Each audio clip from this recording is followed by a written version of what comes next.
I pray that this honorable court will be the center and the the carrier and the final exponent of our. He eliminated many of them, but some still remain, and it is now up to your lordship.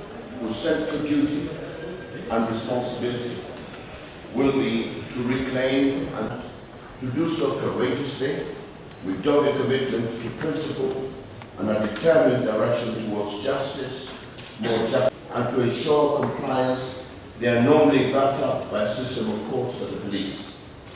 As Professor John C. Lennox once stated in his delightful work, a fear of favor, even as you each sought to do.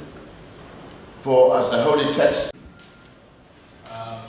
which are fairly formal, like certifications and all that, they should not go pending before this court for long periods. We have discussed